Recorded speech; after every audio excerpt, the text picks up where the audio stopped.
Chers auditeurs, bonjour. Vincent, au micro de RFM. Vous allez écouter l'émission numéro 4 de l'heure la plus sombre.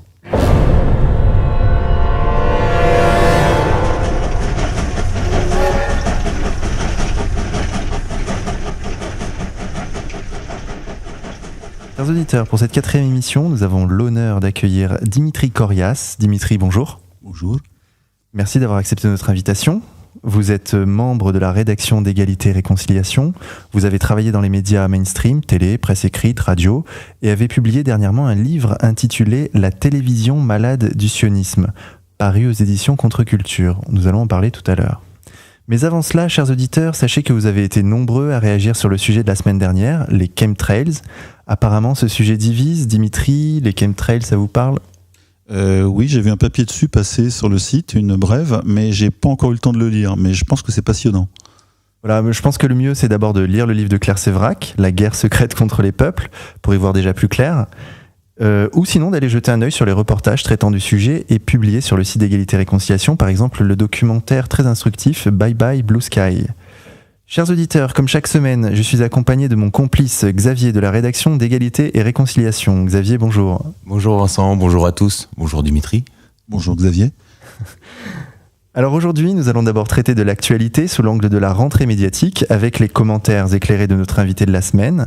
Puis, durant la demi-heure suivante, nous parlerons du livre de Dimitri Corias, La télévision malade du sionisme. Dimitri, on vous a préparé une actu aux petits oignons, pile poil dans vos sujets de prédilection. Vous êtes prêts ? Tout à fait.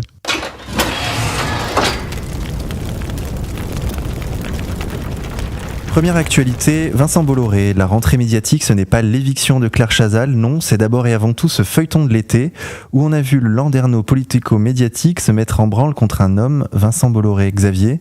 Oui, on a vu les médias se attaquer Vincent Bolloré avec un vocabulaire qui le ferait passer pour un dictateur. Alors on dit qu'il met le groupe Canal+ à sa botte, on parle de purge à Canal+. Alors à Canal+, il est devenu premier actionnaire de Vivendi en 2012 et il préside le conseil de surveillance de Canal+ depuis un an. Et qu'est-ce qu'il a fait cet été ? Il a viré tout le monde. Et à la direction de l'information de Canal+, il a commis le crime suprême, il a mis un catholique, Guillaume Zeller. Dimitri, qu'est-ce que ça vous inspire ? Je comprends pas. C'est pas la télé que je connais. D'habitude, on met pas un catholique traditionnaliste à ce poste-là. Ça doit être une erreur. Ou il faudrait faire une recherche sur le nom. Non, je plaisante, évidemment. Les médias ont relevé qu'il était passé 7 fois sur Radio Courtoisie, qu'il avait écrit 3 billets sur Boulevard Voltaire. Oui, ça c'est lourd, ça, dans un CV. Dans sa hotte médiatique, c'est quelque chose qui fait tâche. Mais bon, visiblement, il doit être compétent s'il est à ce poste et si Bolloré l'a choisi. C'est vrai que ça change un peu des HEC et autres hommes en gris habituels qu'il y avait à Canal+. Peut-être qu'il y a un vrai changement qui va arriver là. Sait-on jamais. Vous avez connu Canal+? Un tout petit peu, oui, de l'intérieur. Suffisamment pour comprendre un peu comment ça marchait, même si j'étais pas au niveau de Antoine Decaune ou Michel Denisot, mais quand on regarde la machinerie Canal+, on n'est pas étonné de tout ce qui s'y passe, et puis de toute la prédation qu'il y a autour. Ce qu'a fait Bolloré, c'est juste la même chose quasiment 10 années après ou 12 années après que ce qu'a fait Messier. Il a mangé le gâteau qui n'était pas protégé, et maintenant il met ses hommes à lui, et on va voir ce que ça donne sur les programmes. Mais à mon avis, il n'y aura pas grand changement, hein. La chaîne, même si les guignols s'en vont, elle restera toujours une chaîne plutôt bien pensante, pro-libérale et pas très subversive au fond. Et quels sont les enjeux politiques de ces changements par rapport aux élections dans 2 ans ? Justement, on dit toujours en France que quand les élections approchent, il y a un jeu de chaises musicales dans tous les médias. C'est ce qui se passe. Là, on voit déjà Monsieur Drahi qui s'active et qui rachète la moitié de la planète média. Et puis Bolloré, qui est un très proche de Sarkozy, et qui met la main sur Canal+.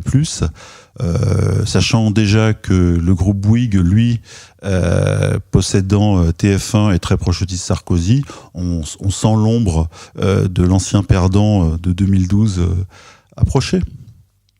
Cela dit, c'est quand même l'esprit Canal qui est mort, avec le décès d'Alain de Greff avant avant les vacances, les remaniements qui se passent actuellement à Canal+, on va quand même pas se plaindre. Non, on va pas pleurer, surtout que l'esprit Canal est mort depuis même une bonne quinzaine d'années. Depuis Messier quasiment, même si c'est pas Messier qui a imprimé sa marque de fabrique de banquier libéral. Les Guignols sont aussi, tout le monde le sait en interne, une émission morte depuis longtemps, qui n'est restée à l'antenne que parce qu'il n'y avait pas de relève. Et c'est pour ça qu'à Canal+, ils ont essayé régulièrement, à chaque exercice, ils l'ont fait d'ailleurs avec beaucoup d'honnêteté et de moyens, de trouver une relève aux Guignols, mais comme ils n'ont pas trouvé... ils ont essayé avec Virginie Efira, par exemple, un auteur des Guignols, mais ça s'est terminé dans une mare de sang, donc les Guignols sont restés faute de mieux. Et l'émission est morte de sa belle mort. Je ne sais pas s'il y a encore des gens aujourd'hui qui vont commenter les blagues, en plus dévitalisées et dépolitisées des Guignols, encryptées un soir de semaine seulement. Cela dit, on a du mal à imaginer Canal+ faire campagne pour Sarkozy. Il y a quand même des équipes qui sont en place et je pense que ce pauvre Guillaume Zeller va être confronté à chaque décision à des levées de bouclier. Il va gouverner dans la tempête. Je pense plutôt que les gens sont très soumis en télévision, leur poste compte avant tout. Ils s'adaptent en télévision. Je pense que si aujourd'hui le régime devenait chaviste ou hitlérien en France, ils s'adapteraient très bien. Ce sont des gens qui ont l'échine souple, l'épine dorsale. Idem, je vois pas de contradiction en fait. Cette chaîne a toujours été libérale, pas vraiment gauchiste, sinon sociétalement. Donc, ce sera pas un grand choc pour les troupes. Les présentateurs soumis, on a quand même vu Cyril Hanouna qui a lancé un avertissement à Bolloré en défendant sa liberté. Il a dit en substance « Si demain l'actionnaire vient me dire ce que j'ai à faire, je quitte la boîte ». Oui, et il défend la liberté de tous les Français aussi. Il est d'un courage extrême, Cyril. Je pense très honnêtement et très sérieusement que s'il a dit ça, il a déjà dû prendre ses précautions et avoir des garanties de la part d'une nouvelle actionnaire. Ça, c'est, comme on dit, une manière de sauvegarder sa liberté devant le public, qui n'est pas au fait de toutes ces transactions politico-secrètes. Oui, mais heureusement qu'il reste des intellectuels pour s'opposer au grand capital. Oui, c'est vrai que de ce côté-là, c'est un peu surprenant de la part de Cyril, mais je crois que la France compte sur lui pour tenir haut le drapeau de l'indépendance d'esprit, de l'humour de qualité et de la politique non alignée. Est-ce que vous diriez que le lobby catholique breton a pris le contrôle de Canal+? Oui, complètement. C'est d'ailleurs, je ne sais pas comment on va réagir au gouvernement. C'est un scandale et en même temps une provocation ultime. Je croyais le catholicisme mort et enterré, et soudain on voit surgir un breton. Sans bignou, c'est déjà ça, et qui met la main sur un groupe performant, de qualité, subversif, de gauche, parisien. C'est à n'y rien comprendre. Ah, vous le dites avec humour, mais ça contredit quand même un peu la thèse de votre livre. J'ai jamais dit que la télévision était malade du sionisme. Oui, elle était possédée.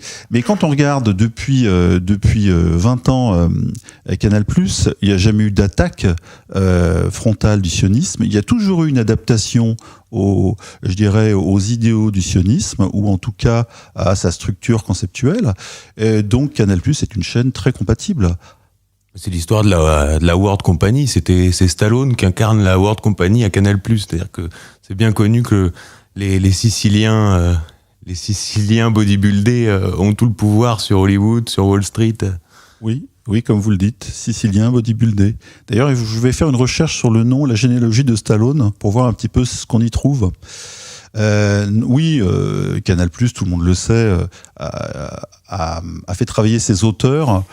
Une anecdote, quand on a été auteur en télévision et qu'on a approché, comme tous les auteurs, les Guignols ou la production de Canal+, on avait ordre de faire des vannes, par exemple, sur le pape. Il fallait faire des séries de vannes sur le pape, évidemment contre le pape. Donc ce sont des choses qu'on n'oublie pas, et on ne pouvait pas faire l'humour qu'on voulait. Alors on pouvait évidemment écrire des vannes, mais elles partaient à la poubelle. Par contre, on recevait des oukases comme trouve-nous des choses sur le pape, fais-nous des trucs sur le pape. Et ça, aujourd'hui, peut-être que ça va changer, ça, de ce côté-là. Quelle autre cible que le pape était prioritaire ? Le pape uniquement, et aussi Monsieur Ben Laden, mais avec un petit clin d'œil et cet humour corrosif, raciste qui ne dit pas son nom, avec espèce d'icuna, c'est tout ça. Voilà, et tout est très étudié sur Canal+. Il n'y a pas de hasard. Et si on se livrait à une comparaison entre les chaînes, parce qu'on a souvent tendance à dire que TF1 c'est la pire des chaînes, la plus commerciale, etc. Toi, Xavier, la dernière fois, tu me disais qu'en réalité, peut-être que c'était pas vraiment le cas. Par exemple, typiquement Jean-Pierre Pernaut, type sur qui tout le monde crache, Canal+ en particulier. Surtout Canal+. C'est plutôt un type qui défend la France, qui défend les Français, qui défend les terroirs. Il s'est fait allumer cet été parce qu'il a posté sur Facebook des choses relatives à la crise grecque. On voyait l'Europe sodomiser un grec. Donc c'était plutôt assez drôle. Et là, on a vu toutes les bonnes âmes de la rigolade, de la dérision généralisée s'insurger contre Jean-Pierre Pernaut, qui est le facho, quoi. C'est vraiment le facho des médias. Ça fait 20 ans qu'il est la cible de tous les animateurs et chroniqueurs de Canal+. C'est le rebondeur, comme on dit. Celui sur qui on peut vanner tranquillement, sans aucun risque, parce qu'il représente, comme vous avez dit, Xavier, la France profonde, le terroir, les beaufs, le pinard, les retraités. Les retraités, voilà, la France du Midi qui regarde la télé en mâchouillant sa côte de porc ou sa côte de cochon. Et ça, pour Canal+, ça indique quand même un créneau politique très précis. Alors Canal+ n'est jamais directement sioniste, je vais vous le dire de manière très franche. Par contre, les cibles, elles, sont toutes dirigées. Par exemple, une autre des cibles de Canal+, c'était, je parle en people, je parle pas conceptuellement, Patrick Sébastien. Il représentait lui aussi une espèce de Gaulois. Voilà, Gaulois, avec le pinard, le rugby, la fesse, etc. Et surtout, il était populaire. Et ça n'est jamais passé. Et d'ailleurs, Bruno Gassio et Patrick Sébastien étaient longtemps ennemis. Ils se sont insultés copieusement de média à média pendant des années. Et c'est le petit journal qui a remplacé en réalité les Guignols. Absolument, absolument. En étant beaucoup plus vicieux, puisque ça indicatif. Se fait... Voilà, et sous couvert d'information. Les Guignols n'avaient pas cette espèce d'obligation d'information, ce que le petit journal a. Et Yann Barthès, c'est du Guignol 2.0, beaucoup plus futé, beaucoup plus malin, beaucoup plus efficace. Et Bernard-Henri Lévy ne tarait pas d'éloges sur Yann Barthès. Bien sûr. Et d'ailleurs, les cibles du petit journal, là aussi, reprennent les cibles des Guignols, parce que Canal, faut l'analyser en termes de cibles, et elles ont toujours été compatibles avec les cibles des sionistes. Deuxième actualité, France 2. Donc, Xavier, il y a une recomposition qui s'opère en ce moment à France 2. Est-ce que tu peux nous en parler ? Oui, d'un côté, on en a parlé, Bolloré, dont on peut imaginer qu'il roule quand même pour Sarkozy. Il était au Fouquet en 2007, donc pour Canal+. Et d'un autre côté, à France 2, alors là, c'est en ordre de bataille pour la présidentielle 2017, côté socialiste, avec la nomination de Ernotte. Voilà. Alors Delphine, je crois. Delphine Ernotte. Alors Delphine Ernotte, elle vient d'Orange. C'est pas elle qui est la pièce maîtresse du dispositif, disons. Au moins, elle a été nommée par l'intermédiaire de Julien Drey. Surtout, ce qui est intéressant, c'est qu'elle a nommé comme directeur de cabinet, alors qu'il n'y avait pas de directeur de cabinet à France Télévisions. C'est un poste ministériel, ça n'existe pas. Un poste a été créé pour Stéphane Sidbon. Alors les gens ne savent pas qui est Stéphane Sidbon. Stéphane Sidbon, c'est le type qui écrivait et qui était le bras droit de Cécile Duflot depuis 10 ans. Alors, c'est pas franchement un écologiste, parce que c'est plutôt ce qu'on appelle une pastèque, c'est-à-dire que c'est vert à l'extérieur, rouge à l'intérieur. Il a commencé aux Jeunesses communistes révolutionnaires. Il a 28 ans. Il a 28 ans. C'est-à-dire qu'il y a 10 ans, il était debout sur une poubelle devant le lycée contre la loi Fillon avec un mégaphone. C'est vraiment le petit gauchiste sectaire. Et je sens une certaine animosité. Ah oui. Ouais, moi aussi. Oui.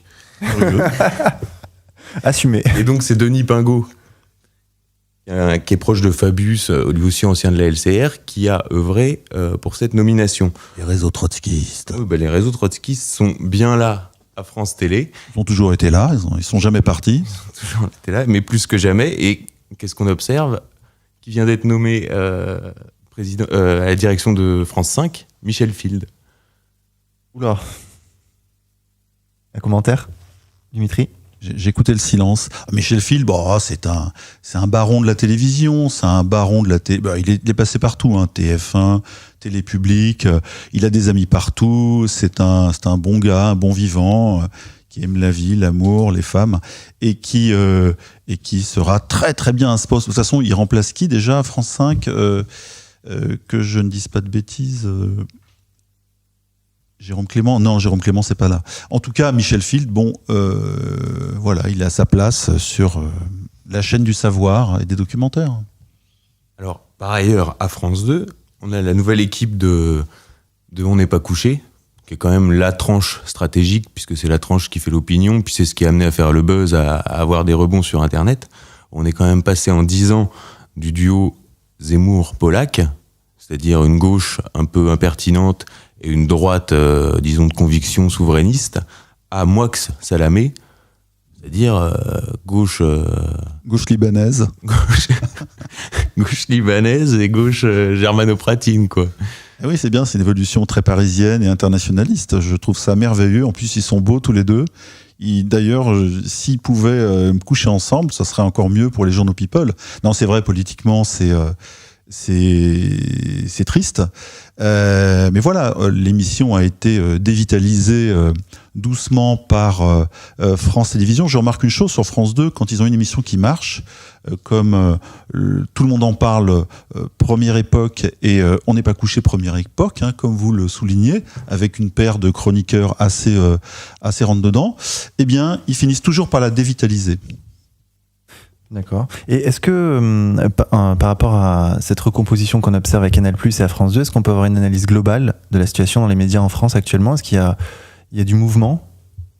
En fait, ça, je le disais tout à l'heure, c'est en vue des élections, donc c'est quelque chose, c'est un aléa électoral pour placer les armées un peu en marche. Mais globalement, la télévision reste un outil de propagande de masse qui est manipulé effectivement par un réseau pro-sioniste. J'ai pas dit ni juif ni sioniste, pro-sioniste, c'est pas pareil. Ça veut dire qu'on peut avoir des hommes à tous les niveaux, il y a peu de femmes, qui activent les manettes et qui savent très bien lesquelles activer et lesquelles ne pas toucher. Et c'est comme ça que ça fonctionne. Après, les directions peuvent changer, mais l'outil, lui, le robinet à propagande reste le même. D'accord, très bien, on en reparlera tout à l'heure. Troisième actualité, Drahi. Donc la troisième grosse actu de cette rentrée médiatique, c'est la constitution de ce groupe de presse gigantesque, Dimitri, par Patrick Drahi, ce milliardaire israélien qui s'impose comme le plus gros magnat des médias en France, avec un consortium qui regroupe Libération, L'Express, L'Expansion, i24 News, BFM TV et RMC. Xavier ? C'est un sujet qui va permettre de faire la transition avec votre livre. Mais pourquoi donc ? Voilà. Donc il a encore multiplié les acquisitions donc, de câbleaux opérateurs aux États-Unis, c'est énorme.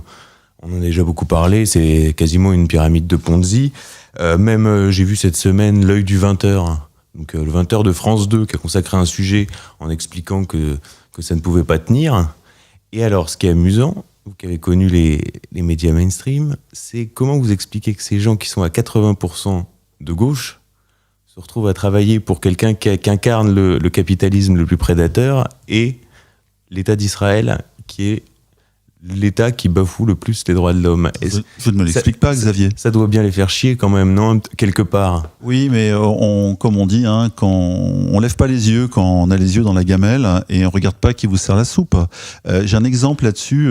Je crois à Lyon, il y a un magazine lyonnais de bonne tenue, c'est un mensuel qui s'appelle Lyon Capital. Et en fait, il est tenu par un homme qui est proche de Jean-Marie Le Pen et qui possède une société très rentable. Et le journal est de gauche, plutôt, même vraiment, mais lui ne l'est pas. Voilà, donc tout est compatible en matière de libéralisme. Je dirais que de toute façon, la gauche a toujours servi la droite pour entuber les pauvres, donc c'est cohérent. Hein. Et les journalistes eux-mêmes préfèrent fermer les yeux sur la hiérarchie. Oui, alors sur Patrick Drahi, en plus, c'est assez caricatural. Et Bernard-Henri Lévy lui a remis en mars dernier, je ne sais pas si vous avez vu ça sur le site, sûrement, certainement, le prix Scopus de l'Université de Jérusalem.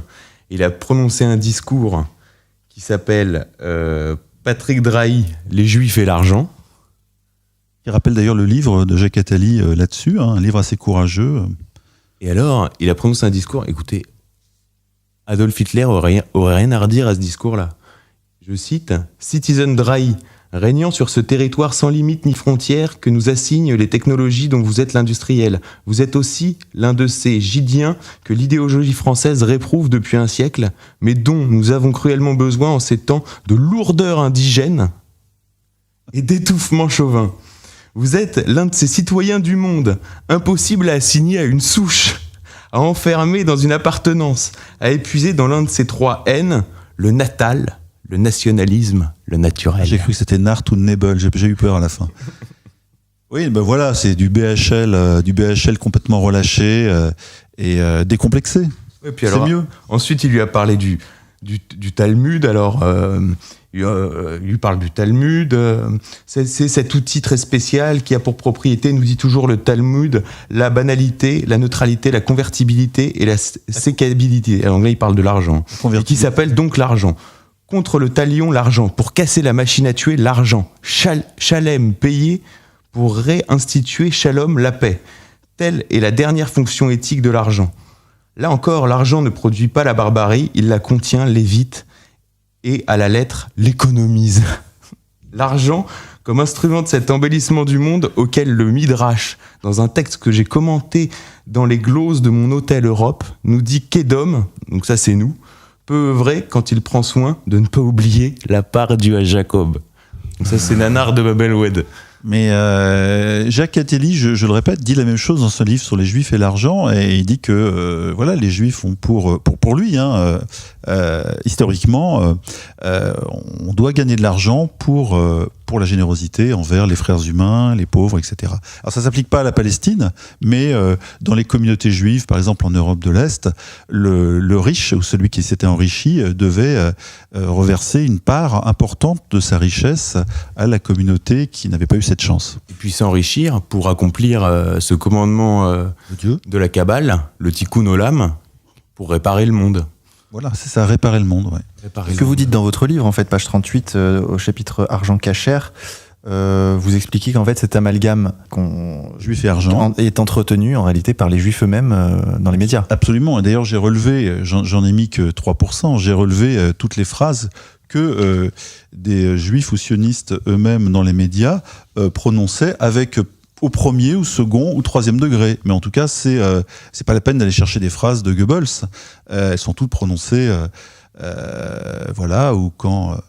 je crois que c'était justement... non, c'est Guillaume Durand qui interrogeait BHL sur sa fortune, estimée à plus de 100 millions d'euros, ou Cyril Hanouna qui se moquait de la remise des parpaings de la télé sur Paris Première en disant ils n'ont pas de budget, en se moquant de la pauvreté de cette petite émission presque subversive. Voilà, donc je relève ça avec humour, mais c'est pour dire que cet amalgame, on n'a pas besoin de le faire de l'extérieur.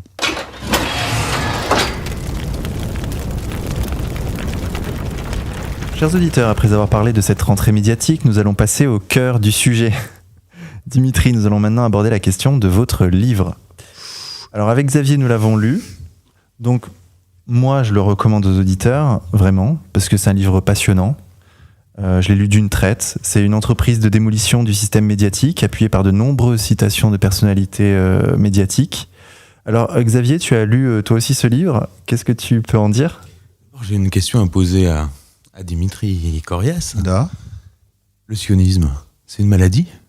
Non, c'est la maladie de la télévision, mais c'est pas une maladie en soi. C'est un projet politique qui est aussi louable que les autres. Je dirais que l'ultralibéralisme impérialiste américain qui travaille avec des tapis de bombes, ou l'hitlérisme, ou le stalinisme.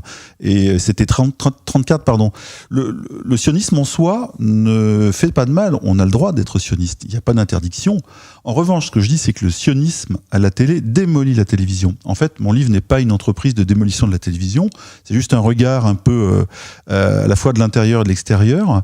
Et la télé et le projet de la télévision, c'est-à-dire cette pédagogie de masse républicaine, a été détruit par le sionisme. Sinon, le sionisme en soi est tout à fait... Je le comprends, je comprends qu'on puisse être sioniste. Mais la télévision, ça fait des dégâts. Vous dites en réalité qu'on n'attaque pas le sionisme dans les médias, comme par exemple le communisme a pu être protégé dans les médias dans l'après-guerre. Vous dites rien de plus, ou vous dites quand même un peu plus ? Non, il n'est pas attaqué dans les médias. Les tuyaux ne s'attaquent pas eux-mêmes. Hein. Je crois que en fait, le sionisme ne se dit pas en médias ou en télévision, pour ne parler que du média le plus massique. Le sionisme ne se dit pas, il se découvre en creux. Voilà, par les cibles, par les attaques. Mais les militants sionistes vous diront que les médias français sont pro-palestiniens. Bien sûr, on peut entendre ça partout. On voit ça dès qu'il y a un débat autour de Charles Anderlin et Exactement. Sa vision des choses sur la Palestine. À chaque fois, il se prend mais les médias et France 2. Or, France 2 ne fait Pour préciser, Charles Anderlin, donc correspondant à Jérusalem de France 2, qui c'est l'affaire Al-Doura, je crois, voilà, de cet enfant qui s'était fait tuer sous les caméras et dont le lobby sioniste avait prétendu que c'était un montage. Vous parlez de ça dans votre livre, hein. Vous dites très clairement que sur le conflit israélo-palestinien, les médias ne peuvent pas être autant pro-israéliens qu'ils le voudraient, car ils se confrontent à un problème majeur. Les images parlent pour la Palestine. Et oui, il y a une citation qui est simple, qui n'est pas de moi, hein. Tout ça est dit et montré, mais en gros, globalement, dans les JT, on voit de manière écrasante, à 99%, on voit plus des pères palestiniens qui portent des enfants morts en hurlant dans des rues effondrées, que la même chose en Israël. Je dis pas qu'il n'y a pas eu d'attentat ni de jet de pierre, mais en tout cas les images, elles ne peuvent pas mentir. Ensuite, les chroniqueurs et les rédacteurs en chef passent par-dessus pour, comme on dit, éditorialiser, c'est-à-dire préparer le terrain et le téléspectateur, mais les images restent. Et voilà. Et par contre, la parole, elle, je dirais qu'elle est sioniste globalement en télévision. Et vous pensez que la surabondance de documentaires et de sujets sur la Shoah est justement là pour contrebalancer les images qu'on peut voir sur la Palestine? On peut l'imaginer, il n'y a aucune preuve de ça. Par contre, lorsqu'on regarde toutes les émissions de flux et les JT, on constate qu'il y a effectivement totale surexposition de ce genre de documentaires, qui peuvent être d'ailleurs historiquement intéressants. Là, le problème, c'est le nombre. Qui n'est pas en rapport avec une actualité et qui, on peut l'imaginer, fait contrepoids à une image d'Israël plutôt désastreuse, on le voit dans le monde entier, hein, même à l'ONU, à cause de sa colonisation. D'ailleurs, pour ceux qui auraient un doute, on recommande à nos auditeurs de se reporter à la Minute de la Mémoire, réalisée par les équipes d'égalité et réconciliation, pour se convaincre de cette réalité.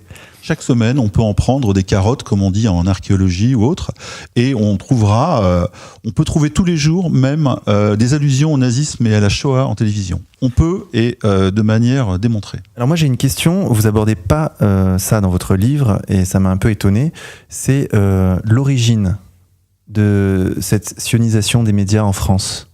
D'où ça vient? Pourquoi on en est arrivé là? Parce que d'abord, ce n'est pas factuel. On ne peut que le supposer. Moi, je suppose rien dedans. Je ramène en fait toutes ces expressions verbatim et interventions comme des faits que je ne tronque pas. D'ailleurs, il n'y a aucune petite phrase qui a été tronquée pour essayer de coller au titre, etc. Il y a même des phrases qui font des pages entières ou des phrases des interventions, comme celle de Arnaud Klarsfeld. Il y a toute une page où il s'exprime. Donc, tout ça est très factuel. Après, moi, je laisse aux spécialistes du sionisme le soin de comprendre l'origine de c'est une véritable mainmise, oui, une appropriation de la télévision française, privée au public, par, je dirais, l'influence sioniste. Alors justement, vous expliquez la logique du réseau dans votre livre. Je vais vous citer, page 62, parce que c'est très intéressant. Donc, je vous cite. Ceci étant dit, il est un réseau extrêmement puissant par sa longévité, son influence, son invulnérabilité et aussi son agressivité. Le réseau des réseaux basé sur une religion impénétrable, un soutien mutuel aveugle, une habileté tactique et un sens stratégique venant de loin. Il propulse le néo-entrant à un niveau que son talent personnel ne lui permettrait sans doute pas d'atteindre, lui faisant économiser des années d'expérience négative. La cooptation assure un surclassement qui court-circuite la durée normale d'une ascension sociale. Un tel réseau arrimé au poste du pouvoir, c'est-à-dire c'est-à-dire de décision et d'information, garde pour ses protégés les voies balisées pour arriver au sommet, les autres voies abandonnées aux isolats humains dépourvus d'accélérateurs étant évidemment plus difficiles, plus lentes, plus dangereuses, et sans aucune garantie d'arriver en haut. L'entraide communautaire constitue une perversion de la solidarité au profit du semblable. Est-ce que ça, c'est pas justement ça, ces mécanismes-là, qui expliquent cette Oui, mais ce n'est pas situation particulier au sionisme. Alors on sait tous que de par son histoire, le peuple juif a des relations privilégiées intraspécifiques, ce qui explique le phénomène réseautaire beaucoup plus puissant que d'autres qui n'ont pas eu cette histoire, c'est-à-dire les diasporas, les ghettos, etc. Mais aujourd'hui, on pourrait dire, et je peux le dire, qu'il y a un lobby homosexuel à la télévision, c'est pas une découverte. Voilà, il y a un lobby LGBT qui est en train de se montrer, d'exister, de prendre ses parts de pouvoir, à l'image du lobby sioniste.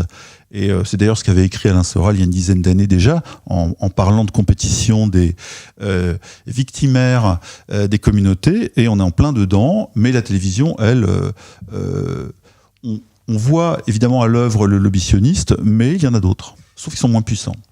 Et est-ce que ce mécanisme n'a pas une limite ? Par exemple, la consanguinité, d'une part, la frustration des communautés nationales, d'autre part ? Est-ce que finalement cette logique n'est pas vouée à l'échec ? Alors justement, plus on monte et plus la pyramide se voit, plus elle est menacée par sa propre visibilité. Et alors qu'avant ça fonctionnait mieux quand justement il y avait par un côté occulte, mais quand les personnes aux commandes n'étaient pas visibles. Et puis, comme c'est écrit dedans, moi je l'ai écrit, je l'assume, la consanguinité. Mais c'est une consanguinité, en fait, évidemment, communautaire ou conceptuelle. C'est pas une consanguinité sexuelle, etc. Mais quand on voit, et sans faire de jeu de mots un peu morbide, quand on voit Cyril Hanouna à ce niveau, ou même Arthur, qui n'a pas de qualité, je dirais, exceptionnelle, devenir un des hommes les plus riches de la télévision, ou Cyril Hanouna devenir l'animateur numéro 1 qui battait régulièrement le grand journal de Denisot, etc., on peut se poser des questions. Alors, sur Arthur, c'est pas un abruti, Arthur. Arthur, il faut savoir, peu de gens le savent, que il y a une coupure qui est parue dans le Nouvel Obs il y a peut-être 15 ans, qui indiquait que Arthur a supervisé la réédition française du Talmud chez Ramsay. Donc Arthur, c'est pas le dernier des abrutis. Ah bah je retire ce que j'ai dit alors. Voilà. Il faut savoir S'il te plaît. Oui, factuel. Il faut savoir que Arthur était écarté des réunions dans des malls France, et d'ailleurs il s'en plaignait parce que quand on passait aux choses sérieuses, c'était Stéphane Courby qui lui avait la main sur les grandes décisions. Et Arthur était considéré comme un clown à côté et la porte se fermait. Voilà. Mais la revente des parts de sa société de production à Endemol lui a rapporté, je crois, 180 millions d'euros. Voilà, donc là, on est dans des proportions effectivement très étonnantes par rapport à un talent qui est somme toute plutôt normal ou moyen en télévision. Alors, dans votre livre, vous revenez sur la diabolisation orchestrée par les médias sur les musulmans, les chrétiens, les antisionistes, dans une stratégie que vous qualifiez de stratégie de la tension. Et face à cela, vous préconisez la défense des intérêts goy. Vous parlez même de goyisme. Non, c'est une boutade. En fait, le goyisme n'existe pas. Le lobby goy n'existe pas et n'existera jamais. La seule chose qui peut exister, et qu'on ne peut plus appeler lobby parce que c'est visible et que ça devrait être la norme, c'est le sens un peu républicain. Mais je parle de république au sens noble du terme. Je sais que ça peut heurter certains. La république, c'est juste rien entre l'individu et la communauté nationale. Pas de sous-groupe qui détourne ou mange un morceau du trésor national ou de l'influence pour leur propre intérêt. Et voilà, c'est la République, c'est dans le sens anti-lobby. Le goyisme n'existe pas parce que justement ces sous-groupes de pression ou de tension ont mis la main sur les moyens, là en l'occurrence, d'information. Et il est donc très difficile d'envisager, par exemple, une télé républicaine qui s'adressera à tous avec respect. C'est pas le cas. Les chrétiens, les catholiques, comme je l'ai dit tout à l'heure, au Guignol de Canal+, il fallait écrire des sketchs sur le pape, contre le pape. Je pisse sur le pape et sa papa mobile. Tout était dans ce domaine prétexte à cathophobie. Et ça ne devrait pas exister. Et pourtant, c'est bien la République, la toute jeune République, par la voix de Robespierre, qui a voulu l'émancipation de la communauté juive. Oui, pour des raisons, je dirais, de véritable démocratie. Après, la communauté juive aurait dû se fondre dans la population française, ce qui n'a pas été le cas. Même s'il y a eu de l'assimilation, si on connaît un peu l'histoire du peuple juif en France, ou de la communauté juive en France, on sait que ils ont pris effectivement cette liberté qu'on leur tendait, mais ils ont conservé, je dirais, un aspect communautaire qui était contre les idéaux de la République, qui allait contre ces idéaux. Alors il y a eu un aspect aussi structurant dans la vie de la communauté juive en France depuis lors, c'est cette fameuse affaire Dreyfus, dont on a l'impression qu'on n'est jamais sorti en vérité. La France n'est jamais sortie de l'affaire Dreyfus. Maurras, lors de son procès, dit que c'est la revanche de Dreyfus. Et là, on a l'impression que c'est la troisième manche avec le sujet avec lequel vous débutez le livre, c'est l'affaire Dieudonné. Oui. C'est une affaire de Dreyfus à l'envers, mais c'est toujours une affaire Dreyfus, et c'est toujours le sionisme qui monte au créneau à travers ses représentants non officiels. Et je voulais dire d'ailleurs à ce propos que les choses seraient plus simples en France s'il y avait un parti sioniste. Et il n'y aurait pas tous ces fantasmes autour du pouvoir occulte, des noms cités comme Tariq Ramadan qui avait eu le malheur de parler un jour d'intellectuels juifs. On lui a reproché, alors que Finkielkraut lui-même et BHL utilisaient la même expression. Donc on finit par devenir schizophrène. Les choses devraient être beaucoup plus nettes. Un parti sioniste, allons-y, avec un programme, des avancées, une influence, pourquoi pas, comme tout parti, plutôt que ce tirage de ficelle malsain dans l'ombre, puis qui fait chier tout le monde. Vraiment, en France, ça fait chier tout le monde. Dans votre livre, vous dites que l'étiquette infamante d'extrême droite ne fonctionne plus. Ça m'a un peu étonné, parce que c'est un diagnostic quand même assez hardi. Ouais. Parce que plus loin dans votre livre, vous parlez justement de l'union sacrée contre l'antisémitisme qui se déclenche régulièrement à différentes occasions, meurtre d'Ilan Halimi, affaire Dieudonné. L'union sacrée de façade. Hein. Oui. Quand il y a eu la manifestation en 2006, l'appel à la manifestation par toutes les télés, toutes les radios, toute la presse, il y a eu 35 000 personnes à Paris, chiffre de la police. Et ils attendaient 200 000, 500 000 personnes. Alors il y a eu cette manifestation après pour Charlie Hebdo, mais en l'occurrence, le battage médiatique n'a pas réussi à réunir plus de 35 000 personnes à Paris, alors que le battage était énorme. Et les JT étaient consacrés à 100% à cette affaire. Voilà, ça veut dire que il y a des gens qui en ont marre, qu'on les prenne pour des jambons et qu'on leur dise voilà quoi penser. Et Dieudonné s'est élevé contre ça avec beaucoup de courage. Et aujourd'hui, après avoir été sali, traité de tous les noms, de nazi pour un noir, ce qui est assez rigolo. Voilà, il est toujours debout, j'espère pour longtemps, et parce qu'il incarne quelque chose de très français, de très républicain, de très gaulois, de résistant à une idéologie dominante qui est malsaine pour la République, pour les communautés françaises unies, et voilà, pour le vrai vivre ensemble. Alors ceux d'ailleurs qui évoquent ou qui invoquent régulièrement le vivre ensemble ne vont pas vraiment dans ce sens. En plus, il y a eu quand même une droitisation assez extrême. C'est-à-dire que quand on était dans les années 80, on appelle la gauche caviar. En fait, c'est ça. Ouais. C'est ce que Raymond Barre appelle le lobby juif lié à la gauche. Oui.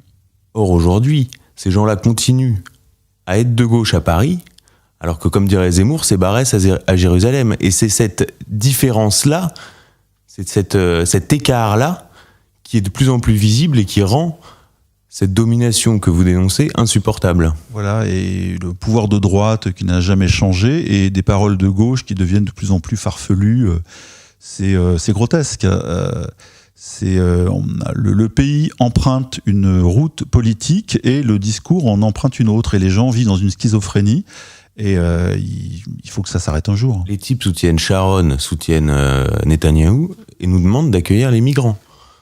Oui. Aujourd'hui, on en est là.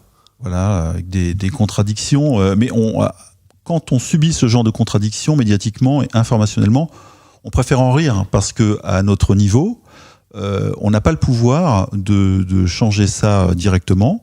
Hein, donc, comme on est adepte de la non-violence ou pas adepte de la violence, on réagit par l'information et par l'humour, et c'est ce qui nous reste. C'est pour ça qu'on utilise le canal Internet, la radio autoproduite pour faire passer ces messages. Vous, dans votre livre, page 158, vous exhumez une interview de BHL qui m'a paru absolument éclairante. Moi, je n'avais pas connaissance de ça. Hein. Donc, vous citez BHL dans votre livre. D'abord, je suis pour décrédibiliser un peu l'idée de nation. Alors ça, franchement, je trouve que cette idée a fait tant de mal, qu'elle a nourri tant de guerres, qu'elle a alimenté tant de haine. Ce fétiche national, cette façon qu'ont les gens de se mettre depuis des siècles au garde-à-vous derrière leur drapeau, cette façon qu'on a de leur faire n'importe quoi, de les envoyer aux pires boucheries au nom du nationalisme, fait que si on peut en effet réduire un peu le caquet aux coqs gaulois et aux coqs nationaux en général, ça me paraît être assez salubre. Il a dit ça dans Semaine Critique, France 2, le 10 décembre 2010. Moi, je trouve cette citation absolument exceptionnelle de clarté. Hein. Oui, il est merveilleux. Lui aussi, en tant que schizophrène, il pourrait regarder aussi de ce qui se passe en Israël. Hein, et son patriotisme pro-israélien en prendra un coup dans l'aile. Là, il ne parle que du coq. Cela dit, il a une vraie constance. C'est-à-dire qu'il dit ça depuis 30 ans, c'est l'idéologie française. Et à ce propos, je voudrais parler d'un autre sujet. Juste une chose, oui. Il a le droit de dire ça, mais dans ce cas, qu'il ne mette pas Israël devant la France. Voilà, son patriotisme israélien est autorisé, comme le sont les patriotismes américains et israéliens en France, mais les autres sont interdits. Voilà, on se pose des questions. Russes, Français, Allemands, ils sont tous dévalorisés, interdits. Voilà. Pourquoi le patriotisme? Je veux bien que tout le monde l'arrase, l'extermine, l'écrase, l'oublie, mais tout le monde ou personne. La France, c'est Vichy pour Bernard-Henri Lévy. Absolument. D'ailleurs, cette question-là s'est accentuée à mesure que s'accentuait parallèlement le soutien à Israël. C'est-à-dire que plus on a observé dans les médias un soutien inconditionnel à Israël, puisque c'est l'expression consacrée, plus on a observé une France réduite à deux sujets, la guerre d'Algérie et Vichy. C'est-à-dire, les Français ont fait comme les nazis en Algérie et les Français ont collaboré avec les nazis à Vichy, et en plus l'idéologie hitlérienne, c'est ça qui est expliqué dans l'idéologie française, vient de Drummond, vient de Gobineau, et les racines malsaines de l'idéologie française. Malsaine, qui en fait le nazisme c'est la France. Oui, bien sûr, mais la Shoah c'est la France, les déportations c'est la France. D'ailleurs Zemmour a été un peu ostracisé sur ce sujet-là. C'est que sur ce sujet-là qu'il est ostracisé. Oui, non, mais je vais en parler parce que c'est exactement le thème de son livre qui a fait un carton, et à juste titre d'ailleurs. Et il a abordé avec courage cette espèce d'entreprise de diabolisation de la France par BHL. Il le cite pas toujours, mais c'est lui qui est à l'origine de ça, entre autres. Et en tout cas, qu'il l'incarne en France dans les médias. Et je trouve qu'il a très très bien déconstruit ce discours dans son livre, Le suicide français. Alors moi, il y a une question que je me pose souvent en moi-même. C'est est-ce qu'ils y croient à leur discours, ou est-ce qu'ils sont conscients que d'ailleurs où va ma question? Non, mais si, mais elle est claire. Je pense qu'il y a deux niveaux. Je pense qu'il y a des gens qui sont primaires et d'autres qui sont beaucoup plus malins. Et je pense qu'il y a une communauté dans la communauté juive, il y a une partie sioniste organisée, influente, qui fonctionne. On le voit.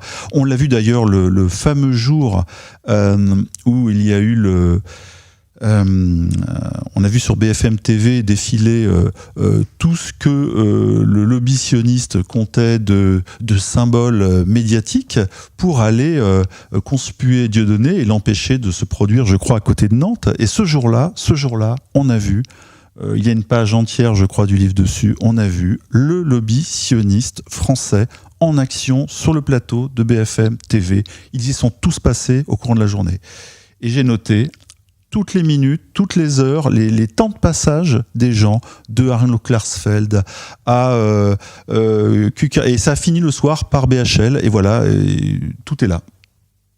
Alors tu demandais, Vincent, s'ils y croient, mais c'est aussi, plus cyniquement, une façon de monter. C'est-à-dire que Alain Finkielkraut, qui ne parle pratiquement plus que d'Israël et de la Shoah, c'est ça son identité malheureuse, il est quand même devenu académicien, alors que il n'a pas une œuvre qui justifie ce statut. Bon, après, on peut critiquer les CV des académiciens. Hein. Certains sont brillants, d'autres le sont moins. Finkielkraut s'exprime très bien. Il a une émission sur France Culture. Hein. Si on l'écoute, il parle très bien. Il détache bien les lettres et les mots. Mais c'est vrai qu'il revient toujours un peu sur son sujet de prédilection. Mais pour répondre à Vincent, lorsqu'on regarde les réactions de juifs sur leurs propres médias sur Internet, beaucoup sont très remontés contre l'antisionisme, etc. Eux, je pense, le vivre avec leur corps et leur cœur. Mais je pense que beaucoup sont victimes de choix politiques dangereux de la part des dirigeants de leur communauté. Et pour ceux qui ont un peu d'histoire, les dirigeants, ce qu'on appelle le Kahal ou le Kehalim, je crois, des communautés juives qui étaient enfermées dans des ghettos un peu dans tous les pays d'Europe au cours des siècles, ont toujours eu une attitude très dangereuse vis-à-vis de leur propre communauté qu'ils maintenaient dans l'ignorance et dans l'exclusion par rapport aux sociétés qui les hébergeaient. Et donc ce sont eux-mêmes, les dirigeants, qui créaient ces hauts murs pour pouvoir conserver le pouvoir sur leur propre communauté. Là, il y a danger. Alors moi, je voudrais parler un peu de prospective, de l'avenir. Qu'est-ce que, face à ce diagnostic, ce constat que vous faites dans votre livre, qui est assez alarmant, qu'est-ce qu'on peut faire en réalité, qu'est-ce que la communauté française peut faire pour reprendre la main sur cette arme ? Il y a deux solutions. Que sont les médias ? Voilà, que la télévision en premier lieu, qui aurait dû être, moi je l'ai dit, un peu l'outil de la pédagogie pour le peuple, parce qu'elle n'a jamais été, ou pas longtemps, avec des émissions débiles pour les enfants. Mais alors il y a des gens qui ont trouvé, on voit ça souvent dans les commentaires sur Égalité et Réconciliation, qui disent moi je regarde plus la télé, très bien, mais ça veut dire vous abandonnez l'outil de pouvoir ou d'influence numéro 1. Pourquoi pas ? Mais la fatalité, c'est la politique des autres. On peut abandonner l'outil télévision, on peut aussi montrer comment il fonctionne pour essayer, non pas de le reprendre comme le pouvoir avec des fourches et des pics, mais en tout cas le bien diagnostiquer pour ensuite saisir les moyens de lui appliquer une information nouvelle et d'essayer de l'attaquer, mais informationnellement. Et c'est ce que j'essaye de faire avec ce livre, sans agressivité, et pour que beaucoup de gens qui n'en ont pas conscience se rendent compte que l'outil ne doit pas être abandonné, et seule l'information et la contre-information, ou en tout cas le débat, ce que j'attends, pourront faire évoluer les choses. Parce que ce qui se passe à la télévision, cette captation d'un outil public, quasiment, que les télés soient privées au public, on s'en fiche, mais c'est un outil qui devrait être public, et qui l'est, de fait, est vraiment dangereuse pour la communauté nationale. Cette captation est dangereuse, cette privatisation, en fait, la télé est privatisée. Je ne parle pas de TF1 ou de M6, elle est totalement privatisée dans les mains, effectivement, d'une communauté quasiment. Et s'il y a encore quelques petits jets ou petites fusions de paroles antisionistes qui passent, c'est vraiment de manière très aléatoire, incongrue, ou alors dans des directs mal contrôlés. Mais parfois aussi, ça justifie justement le retour de bâton. D'ailleurs, il y a moins en moins de directs. Justement.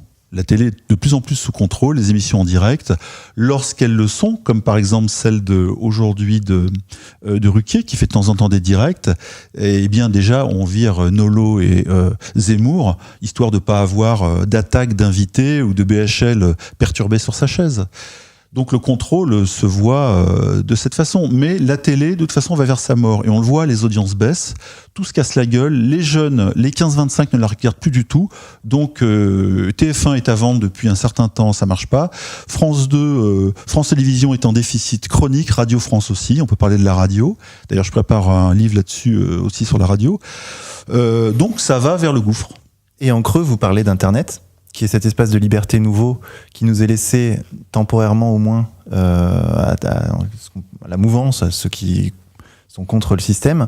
Est-ce que vous pensez que rejeté par le système, sans être contre. Est-ce que vous pensez que ça va durer, ça ? Alors ça c'est comme quand on demande avant un match de foot, à ton avis il y aura combien ?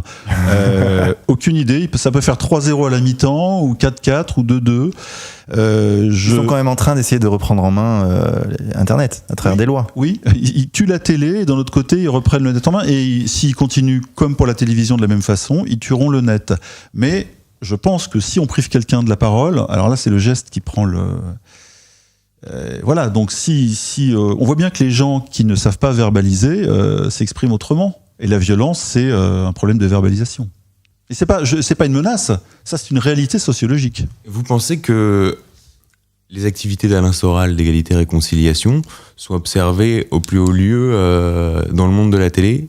Ça fascine, ça... Comment tout ça est perçu ? Non seulement dans la télé, mais dans toute la presse. Je vois le magazine Causeur, qui est très bien fait par ailleurs. Hein. Causeur s'empare des thèmes qui fonctionnent sur égalité et réconciliation. Je le dis parce qu'il y a une véritable... Il y a un parallèle absolu. Alors c'est drôle, mais c'est traité à la manière de Causeur, c'est-à-dire sioniste, néoconservateur. Voilà, sioniste de droite, intelligent, patriote. Voilà, ça, il y a une certaine évolution. Et je pense quand même que l'influence d'égalité et réconciliation contribue à mettre au cœur du débat des thèmes qui ne l'étaient pas. C'est bien de parler du sionisme. C'est courageux, mais c'est réel. C'est une réalité. Moi, j'ai jamais été anti-sioniste. J'ai fait un livre là-dessus. C'est sous mes yeux du matin au soir à la télévision. Alors, au bout d'un moment, on coupe sa télé parce qu'on n'en peut plus. Mais le fait est là. Et je crois qu'à égalité et réconciliation, il y a un vrai courage des débats qui sont exhumés, qui ont été enterrés depuis des décennies, et qui font respirer beaucoup de Français. Et même si il y a toujours un peu la peur, le doigt qui tremble quand on clique sur ces liens, parce qu'il y a eu tellement de diabolisation du site et tout ça, Hitler, le diable et tout, non, pas du tout. Ce sont des gens qui s'informent tout seuls, de manière souvent brillante et organisée. Je trouve ça très bien. Alors vous avez d'ailleurs un chapitre sur Adolf Hitler dans le livre, et c'est vrai qu'il y a une surprésence d'Adolf Hitler à la télé. Ah mais oui, mais c'est merveilleux. On pourrait être sous Hitler, ça serait pareil. Mais Hitler, voilà, en tant que figure démoniaque du mal, avec d'ailleurs il y a des verbatims très drôles d'émetteurs de télé sur Hitler, en expliquant bien aux enfants qui sont été spectateurs que Hitler est le mal absolu. Et donc aujourd'hui, ça fait rire. Hélas, ça fait rire. Alors Hitler, évidemment, n'était pas un poète, mais les gens de la télévision, sous influence sioniste, en ont fait un repoussoir de pacotille. Ça devient un espèce de feuilleton. La dernière fois je regarde, je tombe sur un truc, le fils français d'Hitler. Alors c'était Hitler qui avait une histoire avec une Française pendant la Première Guerre mondiale. Et alors le type... Arletty, c'était pas Arletty ? Le type s'appelait Jean-Marie Hitler. Aïe, aïe, aïe. Alors, tu sais, c'est la totale. Prénom maudit pour l'éternité. D'ailleurs, vous parlez de la diabolisation de Jean-Marie Le Pen, que vous attribuez en partie au lobby sioniste. Il l'attribue lui-même, il l'a dit nettement. Jean-Michel Apathy, qui est quand même pas un marxiste bolchevique subversif, l'a admis lui-même en plateau au Grand Journal devant Jean-Marie Le Pen, en lui disant que c'était sa petite phrase sur les chambres à gaz qui avait mis un terme à sa carrière politique et à sa montée vers les sommets. La diabolisation de Jean-Marie Le Pen, c'est tout simplement du racisme anti-français. Mais on en a parlé tout à l'heure avec Patrick Sébastien, avec Jean-Pierre Pernaut. Les cibles sont systématiquement les mêmes. C'est le même filon du beauf. Et l'acteur qui incarne ça, c'est Gérard Jugnot. Gérard Jugnot a réussi parce qu'il y avait besoin de quelqu'un pour incarner ce Français... Le petit Français moyen qui fuit sur les routes de l'Exode avec sa calvitie et son bon cœur, mais en même temps, il est un petit peu antisémite, mais il cache un enfant juif. Voilà, c'est le bon petit Français de base, le couillon de Goy qu'il fallait symboliser au cinéma. Mais en tout cas, Jean-Marie Le Pen, lui... a mis le doigt avant Dieudonné, quand même 20 ans avant. Dieudonné, ça date de 2004. Jean-Marie Le Pen, ça date de 1984. Le point de détail. Oui, le point de détail, oui, mais déjà, c'est à partir de 84 que la télévision l'a utilisé comme repoussoir. Oui, parce que les émissions politiques de France 2 ou Antenne 2 à l'époque se cassaient la gueule. Tout le monde se faisait chier. Je suis désolé d'utiliser ce terme, c'est quand même ça. Les audiences étaient ras des pâquerettes et donc ils ont introduit... Et ça a été un jeu subtil et machiavélique de Mitterrand aussi. C'est-à-dire que ça a été l'invitation de Jean-Marie Le Pen, et ensuite ça a été l'affaire de Carpentras, où là on a un espèce de jeu à deux entre le CRIF, qui à l'époque dirigé par Théo Klein, il me semble, et l'Élysée, de réciprocité. C'est un montage où tout le monde est gagnant. D'échange de bons procédés. Voilà, mais tout le monde a gagné. Le Pen est passé de X% à 15%. Ça a divisé la droite. Voilà, la droite s'est cassée en deux. Mitterrand a été réélu en 88. Et puis le CRIF a gagné une influence qu'il n'avait pas à l'époque. Mais aujourd'hui, il a une influence considérable. C'est le ministère de la Justice. C'est Jakubowicz plutôt, je dirais. À un moment, il a été télévisé, le dîner du CRIF.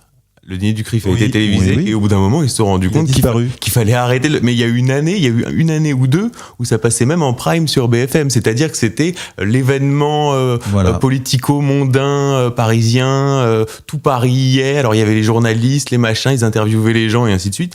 Puis bon, au bout de 2 ans, ils ont arrêté complètement. Alors après, c'est repassé sur Public Sénat, puis ça a complètement disparu. Voilà, puis Public Sénat, peu de gens la regardent. Et c'est pour ça que je parlais de visibilité. La visibilité, dans le cas d'un pouvoir occulte ou d'une influence non officielle, c'est-à-dire pas inscrite en termes républicains comme dans un parti, il n'y a pas de partitionniste. Faites un partitionniste, les choses seront plus claires. Et cette visibilité, elle est effectivement mortelle. Et puis, ça se joue aussi sur les titres qui sont donnés. C'est-à-dire, quand un intervenant passe à la télévision, il y a toujours un bandeau en dessous qui décrit son statut. Or, il n'est jamais écrit Alain Finkielkraut, ami du CRIF, Elisabeth Lévy, ami du CRIF. Il y a marqué Elisabeth Lévy, animatrice de Causeur, Alain Finkielkraut, agrégé de lettres, philosophe et membre de l'Académie française, ça n'a et pas ainsi de de sens. suite. C'est pour C'est-à-dire que le titre est quelque chose d'absolument central aussi pour comprendre comment ça passe. C'est pour ça que certains, alors là pour le coup, certains antisionistes, j'ai failli dire antisémites, oh là là, ont un jour établi qu'il y avait en France une structure de pouvoir non pas parallèle, mais structurelle, qui elle n'est pas conjoncturelle, donc était tout le temps là, avec Attali à l'économie, BHL aux affaires étrangères, Minc à l'économie, et donc chacun avait son poste, ils étaient tout le temps là. Par contre, ce sont les ministres qui changent, mais eux restent. Voilà, donc on peut y voir ce qu'on appelle un cabinet noir en politique, qui est là depuis 30 ans et qui commande. Et pour compléter ce que vous dites, Jean Weil, qui est le fils de Simone Veil, donc Simone Veil qui dirige la Fondation pour la mémoire de la Shoah, est le président du Club Le Siècle. Donc c'est-à-dire que qui donne l'invitation pour aller dans le dîner qui réunit le Gotha, c'est-à-dire que là on n'est pas à Canal+,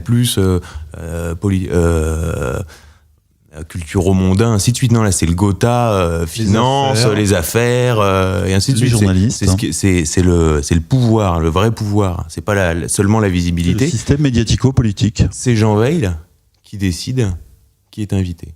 Oui, il y a une cooptation assez très sélective. Dimitri Gorias, je rappelle à nos auditeurs que votre livre s'intitule « La télévision malade du sionisme » paru aux éditions Contre-Culture et disponible donc sur le site contreculture.com. Dimitri, merci beaucoup pour cette interview très intéressante. C'est moi qui vous remercie. Avant de mourir, je voulais... Voilà, c'était très courageux à vous. C'était la dernière émission. La dernière émission pour vous, pour nous aussi peut-être. Non, c'est bien, il faut mourir pour quelque chose. Il y a un tas de gens qui meurent pour rien, mais crever pour quelque chose. Exactement. Je rappellerai à nos auditeurs qu'ils peuvent bien sûr réagir sur le site d'Égalité Réconciliation en commentaire. Et j'annonce d'ores et déjà l'émission suivante, donc Pierre Debrac, que nous recevrons le 28 septembre. Nous parlerons du Cercle Proudhon. Oui, très intéressant le Cercle Proudhon. D'ailleurs, j'ai lu une première partie de son ouvrage. Et c'est ça a presque 100 ans, c'est très actuel en fait. L'espèce de réunion entre les royalistes, les vrais gauchistes de l'époque, des années 30, etc. C'est un thème... Il a exhumé une idée politique très moderne. D'accord, eh bien écoutez, chers auditeurs, nous vous donnons rendez-vous pour cette émission donc, du 28 septembre et nous allons conclure cette émission en musique sur les notes de Frank De Weer. Le morceau s'appelle « Ils ont » et est tiré de l'album « Mes semblables ». Bonne écoute à tous et à la semaine prochaine. Désolé pour les dérapages. Ils ont la palme, ils ont la Bentley, ils ont le charme, ils sont nominés, ils ont les costards bien ajustés. Ils ont les dents et ils ont le nez. Ils ont la carrure, ils ont les épaules. Ils ont la signature et la Visa Gold. Ils ont le champagne et la répartie. Ils ont la montagne et ils ont le ski. Ils ont le cash et ils ont le ranch. Ils ont le H et ils ont la blanche. Ils ont le clown en cas de décès. Ils ont l'organe cryogénisé. Ils ont une arme et le cran de sûreté. Ils ont l'alarme et le code secret. Il a la panne mais qui n'en a pas. Elle a l'orgasme, le prof de yoga.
Ils ont la palme, ils ont la Bentley.